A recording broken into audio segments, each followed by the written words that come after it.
Hey everybody, welcome to the Stock Car Spectacle. I'm Ian Jordan, I'm Nick Kinzel. I'm Tom Hoblin.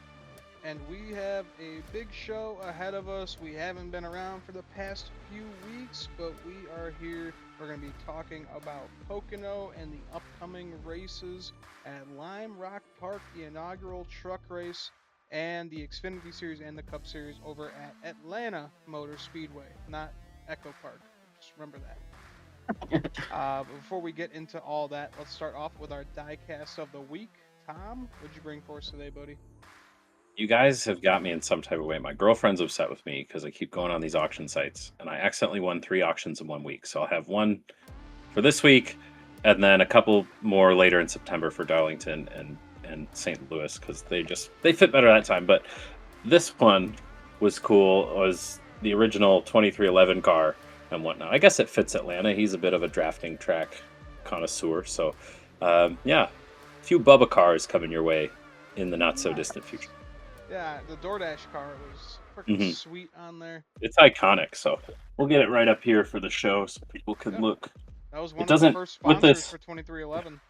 for sure. With this base on it, it doesn't fit on my shelves, so I gotta do some find a screwdriver or something. Ah, there you go. All right, Nick, what you got for us today, buddy? This is just another one of those. We're gonna go through the random pile of the 164s and see what we got. This one's actually boxed up though. We got the old Trevor Bayne Devotion Nutrition car from a few years back.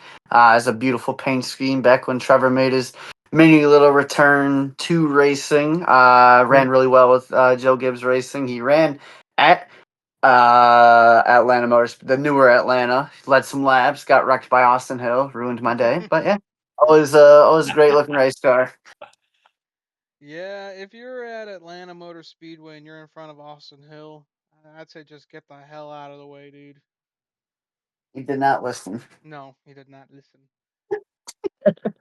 All right, for my diecast of the week, well, we can't go to Atlanta Motor Speedway without talking about my boy Kevin Harvick. He was the king at that track, and one of my favorite paint schemes of all time is when he brought out the corn car, the for the farmers. It was sweet out there. This was one of 9 wins in that beautiful 2020 season. That was awesome. And that was a weird win because that was one of the first races when they came back from the COVID break, and there was just nobody in the stands, and Kevin's like, this is freaking weird, man. It's just silent. You got spoiled that year. I got spoiled That's until it all came crashing down horribly. 9 is too many wins. Not It's too enough, many man. wins. I guess not. I guess not. Should have had one more trophy added to that season, but nope. That's not how the playoffs work nowadays. Ugh. All right, well, how about we get into our top stories here? And it was announced that NASCAR is looking for another city to host a street race, and it looks like they might be going to San Diego next year, bringing NASCAR back to Southern California. I think that's smart. Not having a race out there anymore. You want to keep the fans out there interested still. So yeah, I think it's a really good idea that they're going to go back out west because it's going to be important to keep that market up and running. So I look forward to seeing how that all turns out. I, I was driving to work today, and they've started construction of the street race once again. I live for any reference. I live 3 blocks from Turn 7, so it's walking distance, and that's why I'm sad. It's like the opportunity to be able to just walk out of my door and go to a NASCAR race is crazy right now. But I mean, was it the most sustainable thing in Chicago? I don't think the residents like it too much. Um, and I don't have no clue where they're going to race in San Diego. I haven't seen any potential maps or anything. I was looking at Google Earth the other day to be like, where would they do this? And it's all square grids. So who knows what it'll look like? But yeah, like you said, good move for NASCAR to move in, keep it in Southern California. Sad move for Tom, who can't walk to a racetrack anymore. But maybe they won't abandon this market, so maybe we'll get Chicagoland back. That'll come as part of the announcement. Um, just Well, sad to see the street race go before it really even was able to get on its feet with 2 years of rain. Um, yeah. the Chicago street race, that is. So hopefully this year, keep the weather away, please, Yeah, well, they please. got a 1 o'clock start this year, so Mhm. fingers crossed.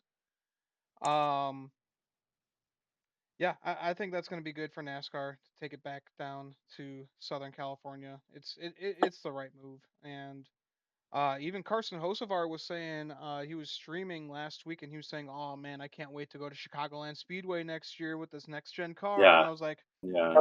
Did he just Don't see break? Did he just break some news there?"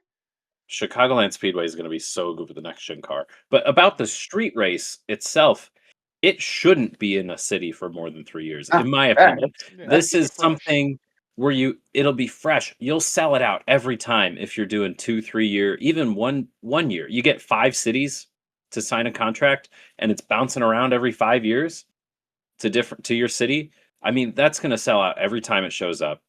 It would do NASCAR really well if they could get some kind of rotation like that, and it keeps it fresh. We always see attendance and TV ratings and new fans show up for new events and new venues. So 4 or 5 different cities for a rotation like this. I don't know if I'm making this up right now on the spot, but I think that would be the most sustainable thing for this street race. I mean, they have the infrastructure, they have all the barriers, they know what they're doing now. They could fly into a city in 2 weeks and put up a track and make it damn good. Yeah, definitely. I'm just excited to see what NASCAR will be doing with the future of street racing because they've eyeballed Philadelphia and a few other cities as well. So yeah, could be in the mix for quite a few good years of street course racing. I'm excited you for want it. to get they want to get crazy with and move that thing up to San Francisco with those crazy hills and Oh, see what they do. I don't I don't think that would work too well. yeah. Unfortunately for us, but yeah, Oh, it'd be wild. it'd be just cool to see it go around. You could travel around. I don't think we need more than one on the season Nope. any given year. Um, like they can't go nuts and be like, we're a street racing series now. We're just going to build racetracks all over the like temporary racetracks. So we don't need that. Yeah, Uh, but one but is yeah, enough. go bring racing to all those cities and bring it to the people. I mean, so many people here in Chicago when they come out to the race, they're like, I never thought I'd enjoy this, but this is really cool. Yeah, Oh, it's that's cool. that was me. I was that guy. I was the guy who was worried when they first announced we were going to do the Chicago Street course. That oh, here we go. NASCAR's going to pin in on one idea, and they're going to be like, all right, we need like 4 or 5 of them. And I was like, we do not need this. I Yeah. was not for it at all until the first year they did it. I was actually down there on the day of the race and just seeing the track and everything, and actually watching a couple laps before I had to go catch the train. I was like, all right, this is pretty badass. And then getting to do it last year with Ian and Patrick. It was like a once in a lifetime experience, is what it felt like Yeah, being able to do that. and you're a racing fan, so imagine you're like, oh, this thing's coming to my town. I don't know anything about racing. I'm just gonna go check it out. There's a couple concerts attached to it. There's some big names of concerts. Be like, yeah, I'll catch the race before the concert. Why not? Let's see it. You could fall in love with it, and that's what NASCAR wants. That's what they want to happen. That's what they want to see. Yeah, absolutely. I mean, I was like Nick. I thought this race was going to be a complete shit show. I didn't think we were going to see any passing. It looked way too tight, and it turned out to be one of the best road course races that we have ever seen. That first Chicago Street Race or SVG one. So I'm impressed, and I can't wait to see what NASCAR does with it in the future. But yes, keep it to one race a year. Keep it special. Keep it rotating around the different cities around the country, and I think that we will be good with street course racing. I mean, that'll just keep it so fresh and new and novel every year. It'll be like the 50th running of the NASCAR street race. They could just brand it as the NASCAR street race and it would just go around. Yeah. And cities would start bidding for it. Like these smaller markets, we just had the NBA finals. Indianapolis and Oklahoma City would love for NASCAR to want to be in their city, show up, race on their streets. They'll be bidding for it Oh yeah. after a while. Without a doubt. Anything to bring tourism to these cities, more money, and just more eyeballs to the sport too. Everybody wins. All right. Well, now that we are done with the prime coverage, guys, I was very impressed with these past 5 races with Prime's coverage. Going into it, I had very, very high expectations because they nailed it with the NFL for the past few years. And then they came in swinging with that first Prime coverage all the way up until this past weekend with Pocono. It was great. Post race coverage, we got almost like 2 hours of post race coverage every single Sunday night. It was great. Boys, what were your thoughts on Prime's coverage for the past 5 weeks? It just felt like how a NASCAR broadcast should be. They had a fantastic pre-race show, and just the way that they delivered the race throughout these 5 weeks. The broadcast booth was incredible. Pit road reporters are great, and yes, Trevor Bain, the goated pit reporter now, love it. And then we got just the post race show. That is something that we have. Been lacking for so long. I mean, especially with Fox. Fox, they'll interview the winner, maybe the second or third place driver, and they said, "All right, see you guys later." No post race show, no nothing like that. So it was really a breath of fresh air, is what it was, and I hope that Fox can take something from that and try and make it work for them too. And then just all these other networks that are going to be doing races, I hope that they take something away from that because that was awesome. What they did there, that was incredible, and it was like must watch TV. Even like if you were at a race, like I went back and watched some of the Michigan broadcast because I was just like I was so invested in how they were delivering. So I watched some of the Michigan broadcast because Prime just knocked it out of the park. I literally watched the Coke 600 twice. I Yeah. was hanging out with my family, didn't get to pay as much attention to it as I wanted to, but it was so nice to be able to just sign back into the account, go over there, click on the race again, and sit down and lock in. And then I want the epitome of the prime broadcast to me was that Mexico City race where Shane Van Gisbergen wins by double the biggest margin of the next gen era that we'd ever seen. And it still was interesting to watch. They still had compelling, they were still compelling. They still had you glued to the TV. The thing that I like about F1 is that when you're watching the races, even if it's not close, those that booth and that presentation is just making it feel important and exciting no matter what's happening on the track. I mean, nobody's passed anybody in F1 for 2 years basically. And and and they make it exciting every broadcast. And I think Prime brought that type of energy and that type of feel to NASCAR with the pre-race and having the crowds around and the big stage to show you it's a big deal. And then the post-race, they could really get into everything and it was fun. The rules were a little more lax on streaming. a lot of cuss words coming across the air that they didn't care about. And I've heard a little bit of this, but the only gripe I had was that their their expanse of time for the post race made them a little lax to getting to those instant driver reactions at the back. You'd hear from the winner on the front stretch, and then they come back and they talk at the table for a bit, and then maybe you'd hear from third place, maybe you hear from second place. By that time, you're 20, 30 minutes out of it, and you're like, oh, okay, well, this isn't as instant. I need to know what these people are thinking right away. And you don't get that, but I don't. I want Prime playoffs. I want NASCAR Prime playoffs. Um, give it to Prime. They have Yeah. the ability, they have the platform, and they have the time to sink into it. But I guess we won't get that for another 7 years, if that. So be kind of tough. But I think that's what I want to see. Yeah. I think I think we're gonna be spoiled either way for the next few years with this prime broadcast. Even if it is 5 races, they knock it out of the park. It seems like we're gonna be getting the same team, broadcast team at least over at TNT. So hopefully it's the same deal. Hopefully it's just as good, It's maybe even better. it's not gonna be. It's not gonna be. I mean, I feel for the TNT crew and the team of producers a little bit different. The behind the scenes people are probably a little bit different, and they have the constraints of cable television. Yeah. and and it sucks. And I feel so bad for TNT because I'm sure they're working as hard as they can to make this coverage as good as possible.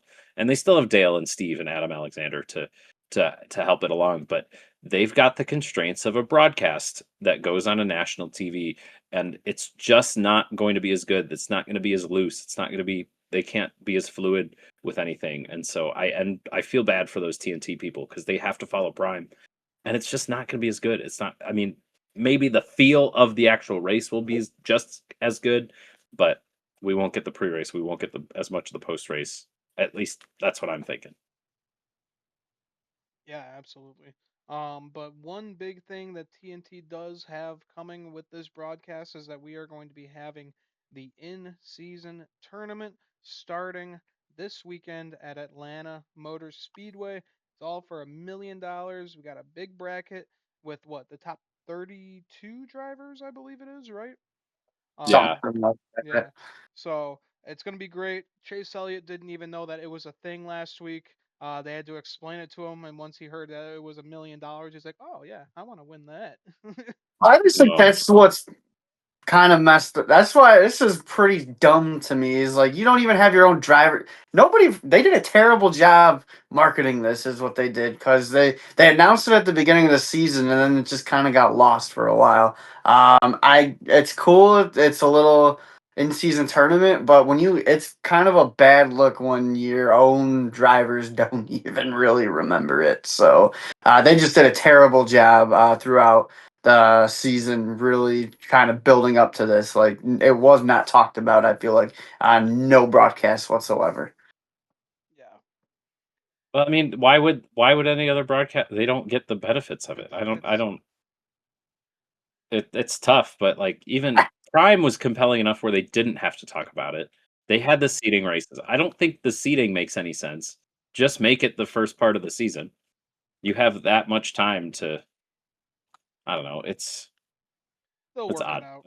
but yeah, they'll It's get it. It's the first time. I think it'll be fun, but I don't there. know. There's always gonna be something that doesn't go perfectly right, and then they'll figure it out and they'll work out the kinks and maybe make it better next year. Who knows? But I'm excited for this tournament. It's gonna be pretty exciting to see who can win the $1 million. I think it'll be a little bit confusing at first, trying to keep up with all the matchups and whatnot. I mean, they're TNT's dedicating extra broadcasts to following it. But did you guys fill out a bracket? I have not Have you yet, done it but yet? Okay. I was planning on to. I found a link where you can fill it out. Yeah, I filled mine out. I ended up with Seabell winning it all, so we'll have to see how that all works out. I mean, the Well, odds this are is going pretty to be low. crazy too. Is starting this at Atlanta is going to be crazy Hmm. because you Yeah. can knock out half of your actual competitive drivers get caught up in a wreck, and now we have like Justin Haley going up against Ty Dillon for the championship or something like that. That would be pretty funny. Yeah, I mean, anything's possible. That's kind of the fun thing about it. I mean, I'm upset with the seeding because this first week at Atlanta has McDowell versus Allmendinger Hmm. before the two road course races. So one of those guys is automatically going to get eliminated, which is just unfortunate. But I mean, a lot of people are saying, I saw somebody pick Kyle Busch to win all this, and I was like, are you kidding me? Yeah, I don't That's know far about fetched. that. He Unless can't he has keep a his Tony car. Stewart like season where He can't 2011. keep his car in a straight line for a second, 2 weeks in a row. Like it, I don't know, but yeah, the seating made it a little interesting. The seating made it a little goofy. William Byron, who is the points leader, is an underdog. He is what seed is Willie be in here? He's 18th seed. Whoa. Make that make sense. Yeah. I I don't know how they He's came up with he's any of that. facing 15th seed Ryan Priest. Oh, oh. Well, Priest, see you later, buddy. Yeah, I, I don't know, but again, it's Atlanta. It's Atlanta. Who knows? Yeah. Talk about yeah, bracket but it's buster. Ryan Priest. It's Ryan Priest at a super speedway though, so Hmm. that's a little scary. Yeah. Talk about you get mad if your NCAA bracket gets busted in the first round. Try dropping that bracket into a blender Yeah. and then reassembling it. Like holy cow, you don't even know who's playing who at this point. Oh So, man, yeah. It's gonna be tough to keep up with. That's for sure. but apparently from round two onward, I didn't know they were doing this until NASCAR released their promotional video yesterday.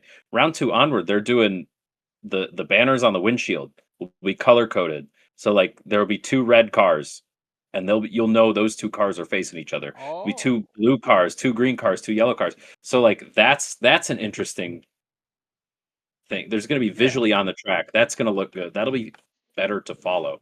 Well, and But I wonder how. I'm just curious to see how TNT how the broadcast is going to keep up with it. Like, how mhm, often are they gonna have something off to the side that's like maybe you got the matchups and they're where they're running on the track right now and it's just scrolling down through that. That would be just yeah, something they got to keep us engaged in it so we know what's really going on. Yeah, I that think would that be the way to alternate go. broadcast will be Oh what to yeah. watch for that. Obviously, that's what the alternate broadcast is for, but they'll be better about looking at the specific head-to-head matchups versus maybe on the TNT ticker, whatever that looks like. We don't know what the graphics package or anything looks like with TNT yet, but maybe they'll have just the color bars to indicate, oh, there's where the first red guy's running. Here's where the third or the second red guy's running. But I don't know. It'll be interesting. We've never done it before. At Yeah. least not with the actual broadcasters focusing on it. So I think it'll be fun. I think it's gonna to light up these 5 races and make it cool to Yeah. watch. I'm excited to see how TNT is going to handle it all. All I know is NASCAR on TNT. Those were some of my favorite races when I was a kid, man. Hmm. Yeah, it's exciting to see them come back. All right. Well, how about we get into Pocono from this past weekend? With the truck series, we kicked off. Lane Riggs won stage one. Corey Heim won stage two. And that was right before he blew a tire. Man, he was close to winning this race. They were gonna ready to go to green, and he blew a tire and he had to Oh, fall back, go into the pits. His race was over. Heim Time leads so many damn races this year, but he cannot get that checkered flag. He has led in every single race this year, and he just the way that they find to lose races, he's just got as much as he wins, they find just new ways every week to lose these races. That he put on an ass whooping in that second stage, and you're like, all right, here we go. Nobody's getting up there to touch him. And then it goes. It's like when he goes down, that just opens up the door for every other truck in the field. They're like, all right, we finally have a chance here. Yeah, right. it was so funny to watch because we still been keeping up with our race picks, even though we haven't been on the air recently or for here on and off here and there, but we kept up with our race picks. I had picked Briggs, Nick picked Heim, and Ian picked Hosevar, and within a lap and a half, suddenly both those guys in stage three had to go to the back, and Lane Briggs was just handed the win. So I took the dub this week. Was very happy, but like Corey, have you guys looked at the truck standings yet? I'll play a little game with you. I have not. Now, Don't look. Who is in second place in the truck standings? Who would you isn't think? there? It's. I know I'm third. I know Daniel Hemrick's third in the standings. I am third, says Nick. Like I'm running the 19 truck. You nailed it. Oh, You're yeah. Hemrick is third. Nick, who's second? God, isn't it? Is it Chandler Smith? You got it. There you Wow. go. I would not have guessed that. I just know that Corey Heim is up there and everybody's trying to catch up to him. Yeah, up until last Mm, week, up until that Pocono race, Hemrick Mhm. was second in points, and I was like, "How?" Like, I feel like that Yeah. 19 truck has just been non-existent really ever since Mhm. his Martinsville one. Well, how is because I think he's got like 8 straight like top 10 finishes or something like that. He finished fifth in this race somehow after having running 20th all day. So they just find ways at the end. But yeah, that And is I guess crazy. when those the cup guys come down and bushwhack in the truck series, they're taking away Yeah, wins and whatnot. But yeah. I mean, Corey Heim is like 3 or 4 mechanical failures here and there away from being 200 points ahead. He's 124 ahead Yeah. right now. He could sit out a race. He could sit out 2 races and then be back even with people. It's crazy what he's doing this year. He's just so dominant. He just wins so many stages and collects those Yeah, points. I already read that he's already led more laps than Todd Bodine did in the Truck Series, and we know that he is a mhm, legend in this series. So for sure. Corey Heim, he's one of the greats of the Truck Series already, and he's only been here for a few years. I I want the mean, truck series to have an all-star race, and I want the all-star race to be the field gets half a lap advantage on Corey Heim. Like they start, and then Corey Heim starts 20 seconds later or something like that, and I bet you he drives his way up through that field just with that truck that he has. That truck that he's driving, that 11 truck, feels like the old days of Kyle Busch in the 54 Monster Nationwide car. Like whenever that car's in the field, it's going to the front and it's going to put on an ass whooping. Now, if they can just find ways to not lose these races, like you said, Tom, they would be up like 200 points right now, and Corey Hine could take a 2 week vacation if he wanted to. Yeah, but even then, Corey Heim right now has 32 playoff points. Okay, That's almost a first round guarantee, and the as long as next there's a blowing well, engine. hold on. The next closest one has 11. I'd say that's a fourth round guarantee. yeah, Yeah, With that money, that much advantage that you get to carry through. I mean, he's winning stages. If he wins all these races, let's say what did he lose? 4, maybe. yeah. So he could have 50 playoff points by now. That's to somebody's 11. That's wild. Yeah, That's insane. yeah, So I would say he's got a championship race by just with the playoff point gap. yeah. Just got to get it done in Phoenix, man. Hmm. Can't let other drivers get to your head. Or your rear bumper, Yeah. Yeah. Carson. Or Carson. Well, Mm, and then Corey Heim decided to take him out and himself out. That's what I yeah, didn't well, get. you know, he was mad. Seemed It to was humble him a emotional. little bit. They all learned something from that day. Yeah. I don't know if Hosovar did, but I was gonna say, Heim did did. Carson Hocevar really No, he win? did not. I don't think so. um Ben Rhodes, Tyler Ankrum, and Grant Enfinger were wrecking, going three wide, collected others in turn two. We know that is treacherous, so we know Ben Rhodes, he is having a tough season, and that is not what he wanted to see there. Sport just sucks. Like their trucks are just not good. Like outside of maybe Majeski, like you're never seeing Ben Rhodes up there on the field. Matt Crafton is just checked out. He just does not give a shit anymore. He's driving awfully, and then whoever's in the 13, Jake Garcia is just yeah. Like Sport had used to be the best team in the series, They and won the now they're championship last year. Yeah, Yeah, they've but been the they're reigning that healthy. champions for like 3 years. Yeah, and and what they're not doing anything this year. yeah, this Hmm. Talking year they're just completely off the map. Can someone say Ram Trucks? Anybody? yeah. Honestly, That if might it's bring him one into. team to do it, it would be ThorSport because they have literally drove for every team to come into NASCAR. Like it's ridiculous, and they switched from like Ford to Chevy to Toyota within like 3 years. So yeah, they're the Uh, ones to jump. I mean, who else? It's an established name, established team, established name. Why not? They're not tied down to any specific manufacturer. We've seen that. So Yeah, right. All right, and then Lane Riggs, he gets it done. We know Corey Heim could not get it done, but Lane Riggs finally gets his first win of the season, locks himself in, and he did not dislocate his shoulder this time. yeah, congrats to Lane.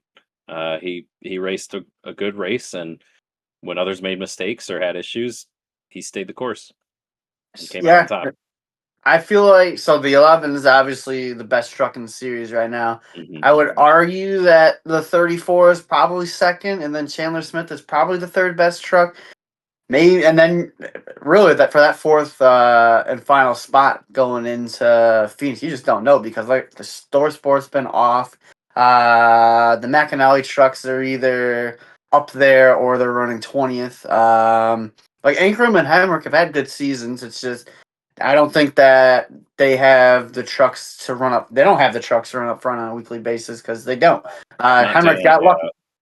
Hemrick got lucky to finish fifth. He was running 21st all race, so they got some stuff to figure out. So really, yeah, that fourth spot could really be a wild card, but it's also we got to get there first because you never know what happens in these playoffs. But those are probably your three best trucks in the series right now. Yeah, And you got the 45 truck at Caden Honeycutt, who's He's a lurking there. sleeper. Yeah, he's a Yeah, sleeper. He's always up he's there. 6 points. Or he's sixth in points right now, and he's climbing up the ladder. He's up front. Like I He said, qualifies up front. Himes in another zip code, but Caden Honeycutt could potentially put a string of races together late and end up in the Okay. championship four. And we saw what happened last year. yeah, He could win it. Get hot. Why not? Get hot at the right time. That's what these playoffs are about. yeah. The kid's real good. I think Caden Honeycutt, he'll definitely be a winner soon enough. Yeah. All right, well, congrats to Lane Riggs. Let's move over to our Xfinity Series race. How about Brandon Jones winning stage one? That's his first stage win in over 3 years, October 2022 in Martinsville. So it has been a minute since we have given him the green white checkered. At a track where the fastest cars pull off at the end of every stage. So Yeah. con- congrats, Brandon Jones. You stayed out of desperation. Well, it's not over yet because right after that, he spun and collected Daniel Dye, Austin Hill, and others kind of screwing their day. So, guys, it wouldn't be an Xfinity race without Brandon Jones looking good and then completely wrecking his shit. I I I really I want to almost know. picked him. I almost picked him, You did, yeah. and then I went with You Chase. want to Went with know Chase. Smart idea. what the you go to a sports book and you're like, I want to place a bet. What are the odds of Brandon Jones wrecking in a NASCAR Xfinity race? What are the odds Wrecking. of him bringing out yellow? What are the odds of him just being in an incident? And I bet you those odds are placed at somewhere in the minus 350, minus The 400 range. negatives. Yeah. He cannot sit. Yeah, you're not winning money. You're not gonna win money betting on Brandon Jones to wreck or being an incident because it just happens. Yeah. I don't know what he Yeah. did to have this curse over this black cloud over him, but good God Almighty, can he just not stay out of trouble? Yeah. Doesn't matter if what you car if he's you in. go into the bookie, you bet $5 for him to wreck, and he wrecks, they hand you $2 back. Yeah, I was gonna Yeah. say you get 60 cents out of it, maybe. Like, why the fuck did you place this bet? Yeah. You know it's gonna happen. So if he doesn't, you win money. Yeah. Right. All right. Connor Zilic won stage two. And then how about best friends Jesse Love and Connor Zilic battling hard for the top spots there? That was cool to see. We know that they like to mess with each other on social media. So it's pretty cool to see those two battle it together. But Connor Zilic gets it done. Dale Jr. was on top of the pit box, making those calls as the crew chief he is now a race winning crew chief. Can we put him in the Hall of Fame twice? I don't know. Just put an extra word on his plaque, man. Am I bad to agree with Kyle Busch on this one? Yes. I like. Oh, he's just a warm body. The team has the whole race strategy figured out, Hey, you think especially the you think Xfinity Dale race. He's Jr. doesn't know a lick about these race cars? I'm sure he he knows so much he of these ins and outs. exactly. He knows about the race cars. He knows about driving a race car. But the actual strategy calls, I don't think he knows how much fuel the car burns week to week at Pocono. He's not paying attention to that. He's the bigger picture. He's up there to look good on TV. And like, yeah, Ah, he helped out on the radio. Like, yeah, I get it. It's fun. It's cool. But let's not go selling the farm for Dale Jr. crew chief. nah, man, I'm celebrating. This is a big dub for NASCAR right here to have one of your biggest drivers of all time get on top of that pit box and win a race for that driver. No, I don't care how he Yeah. did it. He was that crew chief. He was the guy with the Sh- headset on. Dale Jr. He race put him winning crew he chief. I put loved it. himself on a he put himself on a cool list. I'll give him that. Yeah, it did. That's for damn sure. But hey, that's some Xfinity points for me, man. I picked Zilly. I didn't think it was gonna go well. There you go. It's an oval, but it's an oval that runs like a road course. I was gonna Mhm. say that's why I think this played into the 88's hands because you're shifting at Pocono while you're not shifting on your traditional ovals like your mile and a halfs or anything like that. So it was definitely cool to see him get a win on a non-road course. I'm sure that felt great for him. And I just hope he can keep it out of trouble and just keep on building on the season. See what he's got come playoff time. Yeah, and I'd argue any win for Zilich Yeah. is going to build confidence and build momentum. So, yeah, it's obviously an unconventional oval, and he's still got to learn on the tracks you race on most often. But I mean, it's still a good win, and it's a great story at the end of the day. So, Yeah, builds up a lot of momentum for this kid. I mean, he's got a lot of pressure under him. A lot of people just keep labeling him like the next big thing. And we know that he's going to be taking that 99 soon enough. It's just a lot of pressure on this kid's head, and it's good to see him just kind of let go and go out there and win races like this. And he looks good every single oval we go to, but he makes mistakes. He wrecks people. And I think he's learning from this every single time he puts his helmet on. So kid's got a bright future ahead of him, and great momentum going into the rest of the season. I would have enjoyed the Dale Jr. storyline a little bit more if he ran him out of gas. I think it going catastrophically wrong would be that much bigger of a headline Oh than winning. man. But winning in your crew chief debut is still pretty cool. Yeah, I'd say so. All right, so congrats to Zilly. Let's move over to Sunday with the Cup Series. Denny Hamlin won the pole and he won stage one. And then, guys, a day of hell for 2311 Racing. Riley Herbst blew a tire. Bubba Wallace blew a tire. Tyler Reddick was having brake issues. Not a good day to be running or under that Michael Jordan brand. I don't know how the Joe Gibbs cars look so good. I mean, they're sharing setups, they're sharing information. How did all three 2311 cars miss it on the brakes, and Joe Gibbs was perfectly fine? It's puzzling for sure. Yeah. Yeah, once Herps blew that tire and then Bubba was having that problem, I was like, oh man, I know Reddick has just got to be worried as hell right now. And then I saw them pull his car into the garage. I was like, ah, it's over. The Yeah, 2311 did not prepare for Pocono this week. they were so worried that they pulled a perfectly good race car off the track. And what's even more surprising to me, for all the time they were back there, they only lost 2 laps. Yeah, It's stunning in its own right, but I think it's good to do that.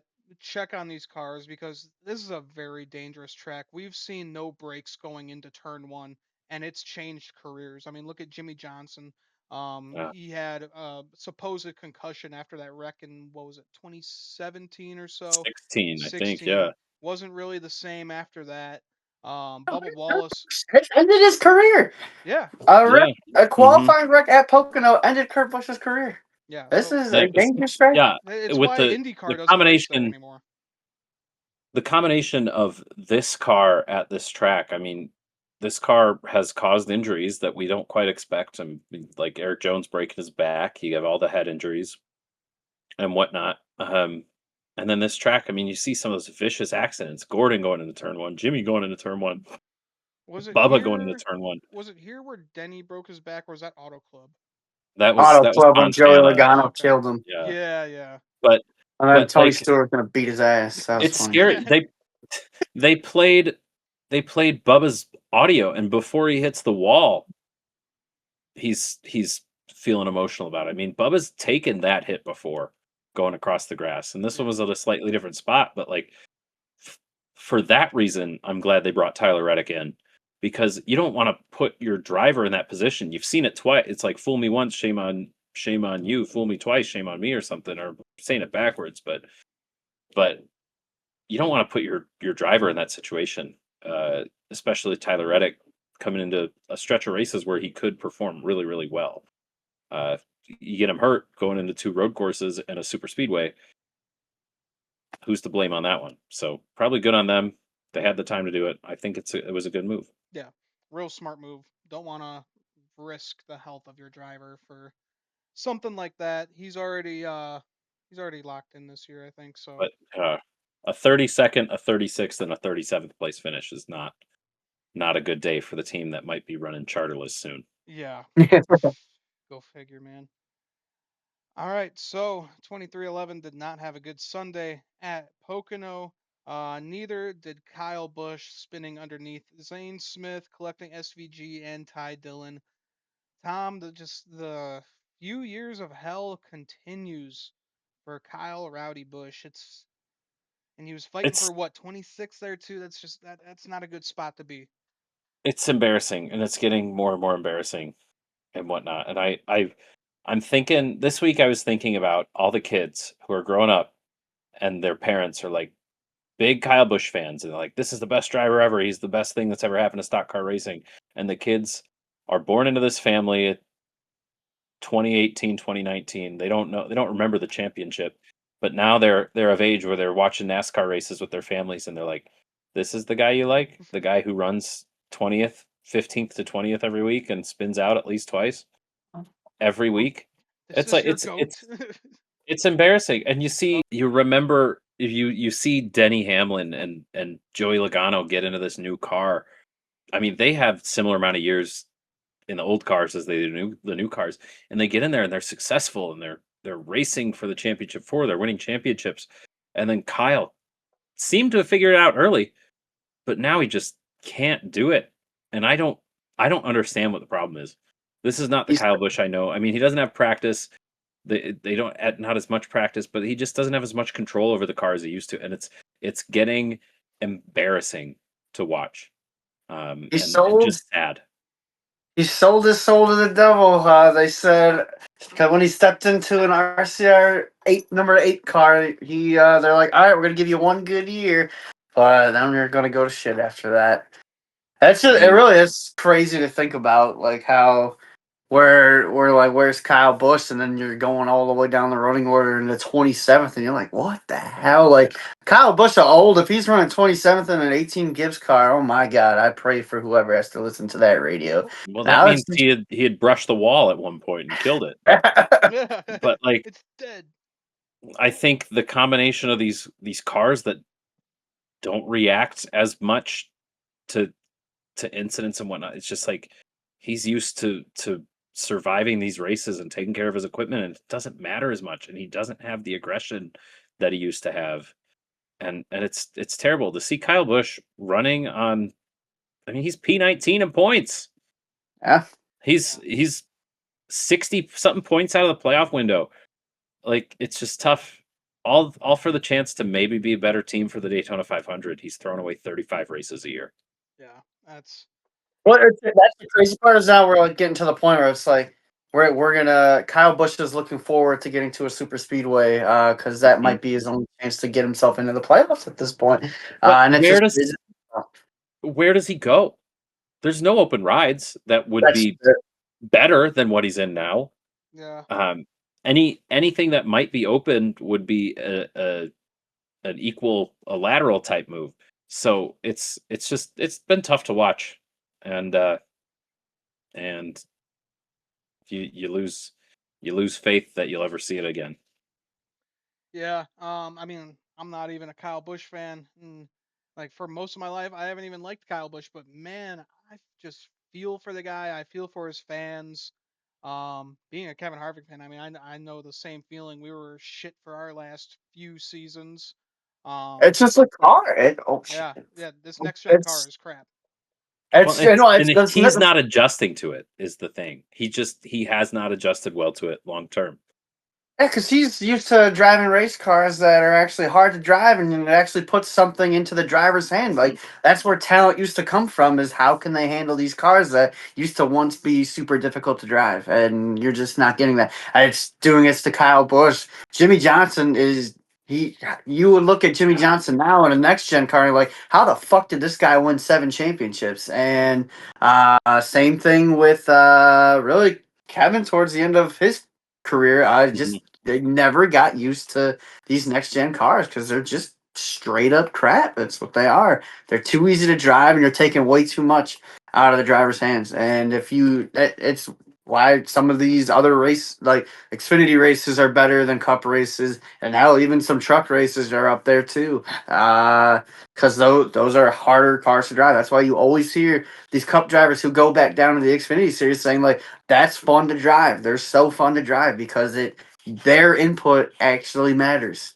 Yeah, and still NASCAR will not listen to them and help anything to make these next gen cars better. Hey, we might get 80 horsepower. Oh, We, Ugh, how maybe. about 800? How about 800? yeah, 900, 950 where we used to be back 15 years ago. That was fun when the cars were actually like fast. Back when off throttle time actually meant something. Yeah, right. Where the real talent came from. Oh Well, we're man. just boomers right now. Take me Yeah, back to the old day. The old days were better. back in That my day. Generation 6. Ugh, Yeah, don't say Gen 6. I mean, we've 550 done a lot of horsepower package, baby. That's where it was at. Yeah, bring that back. we've done a lot of cool things though with the next gen car. I mean, it's got its issues and whatnot, but yeah, we were just praising the street race. That was never happening with a Gen 6. Yeah, we've Those had things couldn't make some. those corners. The next gen cars started off amazing. Like it was some of the best racing we've ever Mhm. seen. Like those first two seasons, we saw like over 18 winners. It was insane. And But then the and teams then have figured it out. everyone figured it out, and Figure now we're that out. getting the same 5, 6 winners every single season. And then it just leads up to Joey Logano winning the championship mediocrely. So yeah, the next gen card started off great, but now, oh man, we are in the mudslide here. But let's get back into Pocono. Briscoe won stage two, and it did not seem like that this team topped him off with enough fuel, but he saved enough. He was able to stay in front of his teammate of Denny Hamlin and chase Briscoe won at Pocono, his first win with Joe Gibbs Racing. Good to see. We've seen a lot of speed out of this guy this year. He's won multiple poles, and now he was able to stay out front, save some fuel, and get his first win of the year. I will say it was a great race. It was good. A lot of battles in the pack, but nobody could pass for that lead. It just seemed so impossible. So as happy as I am for Chase Briscoe, because I feel like he needed that one. Like you're stepping into this ride, he knew he needed to win a race at some point this season. As happy as I am for him to finally get that win, get that monkey off his back, uh, it's this damn it goes back to this fucking car again. There if this you're telling me that this guy is in max fuel save mode, does not should not have enough to make it to the end, but nobody can pass him. Denny Hamlin could only get within 3/10 of him, and then that car would start to sputter out. So that's my only issue with it is if he was really in max fuel save mode, then he should have been passed. Like Denny Hamlin should have been able to get around him. I'm not saying with absolute ease, but he should have been able to get to the back bumper of him at least and get some trouble for his car. But he wasn't able to do that. So that was the only problem I had with it. Other than that, I think that this is really huge, and I'm super happy for Chase Briscoe to finally get one. It looks like a big wide racetrack, but the tunnel turn, it's down to two very narrow lanes. I mean, turn three, pretty narrow. It's not like you can run up by the fence up there, unless you're Carson Hocevar coming off a three. But yeah, it was tough. And the cars, as Denny has said, the cars rely on air getting underneath the nose. So as soon as you get up behind somebody and you have a narrow racetrack, you can't get any air up under your nose. There's nothing holding that car down. You overheat your tires, you fall back. Um, yeah, tough to see. Tough to see. I mean, Chase Briscoe, what an effort. He couldn't make a mistake, that's for sure. He makes a mistake, then he drives right past him. Um, but to see the fact that Denny had resigned himself to just wait for him to run out of fuel if he did and make sure he didn't lose a spot to the 12. And it seemed that he had decided that pretty early on in that last run. Um, you're like, well, if he's going to run out, he's going to run out and I'll win. And if he doesn't, better not lose second. It's tough. It was a tough race to watch at the end because it was compelling. There was some good stuff that was going on in the race, but it was just kind of a disappointing ending. But Chase Briscoe, congrats to him. He needed this. He needed to show up in Joe Gibbs equipment. It's getting a little late in the season Yeah. to do that with the caliber of driver they say Chase Briscoe is. So good for him to get this first one under his belt. Yeah, very much needed for Chase Briscoe over there. Um, Real frustrating to see with this end of the race. So I don't know. Who knows? Pocono's cool, but we have seen this before with the next I gen kind of car at feel Pocono. like Chase Briscoe in the back of his head knew he was like, all right, I can probably lay off a little bit here because Danny Hamlin, he's probably not going to be able to get to me. Oh So yeah, probably made his job just a little bit easier. But like you said, he could not make a mistake, and he didn't make a mistake. He drove perfect lines, and he was able to save enough gas. So, but still, just back to the end of it, a car who was supposedly in max fuel save mode, who held Denny Hamlin off with ease. Like the best, probably the best driver at Pocono in the series right now. yeah. Seven Denny wins. Hamlin, 7-time winner, Denny Hamlin. And you're holding him off with ease. I don't know about that. Yeah. But Nick, to your point, or Ian, to your point, this has been Pocono for Yeah. years. This isn't I mean, the next gen car like emphasizes this issue with Pocono, but it's not a next gen car issue. No, Uh, it's with this is a Pocono issue in how it races. yeah, it's just very, very, very difficult to pass at this track. I mean, it's one of the most unique tracks we go to. Every single turn is different. They're all based off of different tracks across the United States. So, yeah, this track is one of the hardest that we come to, and this just showed. Yeah, next gen car made it even worse with how you just cannot pass anybody. This air blocking is just ridiculous with these next gen cars. Welcome to Well, NASCAR Cup Series racing, the series of air whoever block. whoever designed Pocono is like those social media videos where they like everybody brings a different liquid for the punch or something. They're like, I'm Tom and I brought Indianapolis. I'm Nick and I brought the the Trenton Speedway and I'm Ian, and I brought Magnificent Mile or whatever it is, Milwaukee Mile, whatever the three turns are. Yeah, And we're like, we made that's the pretty worst sweet. track ever. Yeah, for real. Yay! It's Like, not the worst track ever. It's a beautiful place, It's a and great facility, from what I mhm. heard. It's just, oh my I god, don't some know. of For these Pocono me, races. I don't really look forward to Pocono. Like when we come to, I'm just like, oh, great, The another year Pocono. we Pocono. did those It, years that we did the double headers at Pocono, I was like, why? Why Oh, are we doing this? that was I mean, Especially awful. it with used the to be end of so those. popular. Yeah, They were racing here 2 times a year for a reason. they must have had Uh, some big Talladega themed party going or something because I just I don't know. That's like one of my it's last popular. tracks I want to visit. I think you go to visit for the area if you're a NASCAR fan and whatnot. Like again, Pocono is one of those things that's iconic. Everybody knows about the Triangle Racetrack, um, but just recently you look at the races and it's been low. I don't know. Has not been good. Honestly, I think the last good Pocono race we had was when Ryan Blaney won there in 2017. We saw him battling Kevin Harvick and Kyle Busch to get his Mm-hmm. first Cup Series win. Saw amazing battles. That was the last good Pocono race. Yeah, yeah. That's. I mean, that was fun and fun to see Ryan Blaney get that win. Yeah. Yeah, that was cool to see him get that win for the Wood Brothers, their 99th win. Um, but yeah, guys, I think that will wrap it up here for us on our Pocono review. We're going to take a quick break and we'll be back making our picks for Atlanta Motor Speedway. So stay tuned.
All right, everybody, welcome back. We are going to be making our picks for Lime Rock Park and Atlanta Motor Speedway. This will be the inaugural race for the Truck Series here at Lime Rock Park. We have seen different series of racing run there throughout the years. The track was built in 1957. It is 1.53 miles, so pretty short road course. It's pretty unique looking. I'm excited to see some racing there. We got 150 miles, 100 laps, and this will be the inaugural race at the road course. Big notable that we got coming into this race, Jordan Taylor will be running the 7 for Spire Motorsports. So guys, this is first time that we have seen the Truck Series run here, so we have no stats to go with this. So who are we gonna be picking for the trucks here? Nick, we're going to start off with you, buddy. Pick the best in class, and that's the 11 of Corey Heim. They're fast everywhere, and this is a road course that has a lot of left turns in it. And somebody who's pretty good at turning left in the Truck Series this year has been the 11 of Corey Heim. I just think it's going to be just with nobody having experience here. I just think it's best to go with who's been running the best all year. So I definitely think the 11's going to be in the mix. And just for the season he's having, I'm sure he's pissed off about what happened at Pocono last week, letting another one get away. So he'll rebound this week and just keep his season of dominance rolling. Corey Heim's going to win. All right. Yeah. I mean, oh, it's always a solid pick. He's good wherever we go. I gotta go with Ty Majeski. He's been pretty cold this year, but he likes to win at weird tracks like this. I know he won the inaugural race for the Milwaukee Mile a few years back. This is kind of a short road course. Short, small courses are kind of his thing, so maybe he could get it done here, get his first road course win of his career. And Tom, we will finish off with you for our truck picks. Who you got? I want to go with who? Let me look at this list again. Oh, that's right. I want to go with somebody who's just a veteran. You got to have experience. You got to know the trucks really well. I'm curious about Cam Waters. He's racing for ThorSport in the 66, but it's ThorSport the 66. So Cam Waters, a lot of road course experience from the Aussie supercars, but will it translate to fast truck? And then I'm want to look into this Wesley Slimp guy. Stuart Friesen wouldn't bring an extra truck to the racetrack if they didn't think that they would do well. So who knows who that is? I've never heard that name before, but Stuart Friesen's bringing a second truck to Lime Rock. But I'm going to go with the old reliable number 2 in points, Chandler Smith. Um, just consistent. He's won on road courses before, um, and we'll look to him to be competitive this week. Yeah, not a bad pick, and yeah, we'll look out for those other the ringers that they'll be bringing in. So excited to see that. That's one of my favorite things about going road course racing is we bring in some ringers that we've never seen before. They get to kind of make a name for themselves in the sport. Especially at tracks where the other series aren't running, you get to see some different names Yeah, that can come out of the woodwork and whatnot. So absolutely. All right, well, let's move over to the Xfinity Series. They will be at Atlanta Motor Speedway this weekend. 250 miles, 163 laps. Stages 1 and 2 will be 40 laps each, and the final will be 83 laps. Guys, Austin Hill is just the king of this track. He has won here, I think, 4 times now. Just too damn good here. Notables in this one, Eric Almirola will be in that 19 for Joe Gibbs Racing. So, Nick, we are starting off with you again for the Xfinity Series race. Who is your pick to win Atlanta? This is a guy who I think has won the last three Xfinity races at Atlanta. It's Mr. Georgia himself, Austin Hill, and if he's going to do everything in his power to make sure that your guys don't win. He's just a wrecking machine when it comes there. But for real, so I don't know what it is about him, but when we get to these tracks where the draft is intact, he's insane. It's not even it's almost not even fun to watch. You know he's going to get up there, and it's going to be impossible to pass him. So yeah, if he gets up to the front, which I think he will, look out. I think him and Jesse Love are going to have great days, but I ultimately think Austin Hill's going to win 4 straight at this track, which is just going to be insane. Yeah, even when he's looking like he's not going to win, he He'll pulls it find a off way. here. he'll So come out He's of going to he's find nowhere. a way. Yeah, that's what he does. All right, Tom, who is your pick for the Xfinity Series race? I got to go with someone who has some of the most racing experience out of anybody in the series, and that's going to be Catherine Legg. Sorry, excuse me, um, I Eric Almirola. know He's a monster on the those drafting names tracks. are so alike. I can see how you got Right. that messed Sorry, up. excuse me. But no, he's Eric Almirola is a monster on the drafting tracks. He knows how to get it done, and he's going to be in really good equipment. So what's not Hey, to love? yeah, not a bad pick at all. I mean, Um, besides Eric Almirola as a person, he's not really Yeah, to love. yeah, But kind of a yeah, dick. yeah, ugh. a little bit. For my pick for Atlanta in the Xfinity Series, I gotta go with old reliable. It's the guy that I think one of us picks every single week. Most of the time it's Nick, and it'll get him points. But Nick didn't pick him this week, so I gotta pick him. Justin Allgaier, bring me to victory lane. This guy, like one of those drivers where he's just good anywhere that we go, unless his engine decides to blow or a tire blows or something. Something always happens. Old Or Gator. he gets junked on a restart right in Yeah, front of me. yeah. Ugh. Well, yeah, I'm excited for this race. The Xfinity Series. I mean, they always put on a great show wherever We we good. go. And then let's move over to Saturday night for the Cup Series, our first Saturday night race of the year, guys. I'm excited. Saturday night races, they always get me so pumped up. They're my favorite races of the year. It doesn't matter where we race at. I'm just always excited. That's gonna be Pretty fun. cool. We don't get a lot of them anymore, so you enjoy the ones that we do get. Yep. The one thing about me is I love Echo Park Speedway on a Saturday night. That's right. Are you getting paid? I wish. Yeah. I wish. Yeah, we will keep calling it Echo Park Speedway if Echo Park wants to give us some money. Send it our way. Yeah, I'll sell my soul. All right. So yep, Saturday night, the Quaker State 400 mile race, 260 laps. Stage 1 is 60 and the final two stages will be 100 laps each. Joey Logano won last year and Christopher Bell won this past spring. So I am going to be going first. I was the worst pick last week for our Cup Series. So that gives me anything I want to pick for this week. And I am going to go with Ryan Blaney. He's pretty good at Atlanta Motor Speedway. He won there before they repaved the track, and he finished in that three wide finish here last year with Daniel Suarez and Kyle Busch. We know that Ryan Blaney, he can see the air at these kind of tracks. He is a wizard at Talladega and any drafting track that we go to. I'm very confident that we'll see old YRB in victory lane this weekend. All right, Nick, who is your pick for Saturday night? I'm going with the guy who also is a wizard at these drafting tracks, and he's a guy who needs a win. The only way he's making the playoffs is with the win because he's just been having a catastrophic season. He's also the guy that got faked out last week and went down pit road when it was closed while he was running up front. Luckily, he was able to rebound for a top 10 finish. They've been trending upwards lately. I'm going to go with the six car of Brad Keselowski.